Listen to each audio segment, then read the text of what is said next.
think growing up, I felt like an outsider.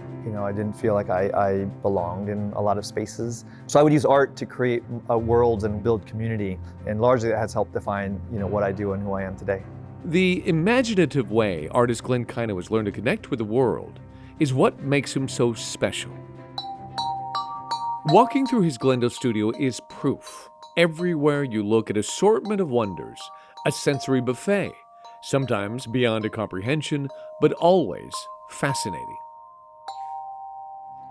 While his creative genius has been on display at the Smithsonian, LACMA, MoCA, Japanese American National Museum, his latest sculpture will be even bigger.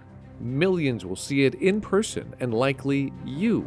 But before we get there, let's go to where the vision was born. I was walking with my daughter up to Griffith Park Observatory during the eclipse, and I happened to look back and I saw thousands of people all staring up at the sun, which inspired me to come up with the idea of a myriad of cultures all dreaming of outer space, dreaming of a rafted ladder where we could just climb up into the sky. For Glenn, it's always about collaboration. He combines his vision with those who can free their brain to dream big. Children. We started to do workshops. I prompted the kids, but just said, how would you get to space? And we got the most amazing answers. This is Alexis's ship, for example, the jellyfish. This is the infamous Cyclops with a jetpack. I love that they were not grounded in any sort of physics understanding, but grounded in more metaphoric and symbolic understanding. But how does he take these drawings and sculpt them into reality? This is where his Japanese heritage comes into play and his love for origami. We all start with a single piece of paper, and through the folds that we make, each piece of paper can become almost anything. And I love that as a metaphor for our lives. To pull it off, he enlists the help of an origami master. All I could do was say, yes, this is great, I'd love to do this. Robert Lang may not be what you were expecting. Art tears down stereotypes. A former NASA engineer, Robert uses his brilliant brain to transform paper into the most mind-boggling creations. Robert is incredible. He's a very humble servant of the art form, but at the same time, one of the most innovative practitioners who has advanced the art in numerous significant ways. So Robert takes Glenn's ideas, the children's pictures, and a flat piece of paper, and he goes to work.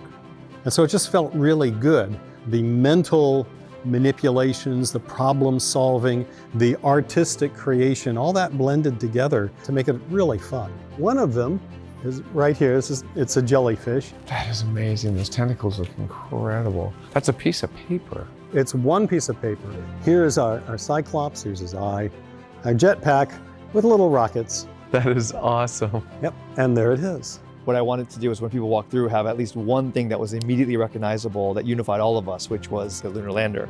The lunar lander was one of my first original designs in 1969, and there's that cool spacecraft that they were in. I thought, I want to try to fold that.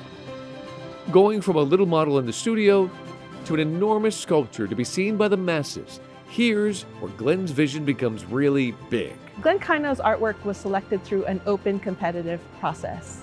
We were struck by how Glenn thought about travel through time and through different cultures. It's called The Distance of the Sun. This beautiful accumulation of make-believe, science, and art will greet excited travelers at the brand new LAX People Mover. One of my favorite ways to experience this artwork is going up through the escalators. So the whole sculpture was inspired by the idea of a collective looking up at the sky. So this is the moment, and becomes concentric rings, and the oculus becomes a stand-in for the sun, and it feels like we're going somewhere together. And then it all leads to the ladder. All of these vessels or mechanisms of getting to space are all connected together to build a bridge that gets us to the ladder. Glenn Kaino's piece, I think, gives a sense of arrival. Hopefully they smile and they get on the People Mover and they find themselves on a plane an hour later. Gives a reminder of the fantastical nature of what we have the ability to do now. They are in fact living out the dreams of their ancestors.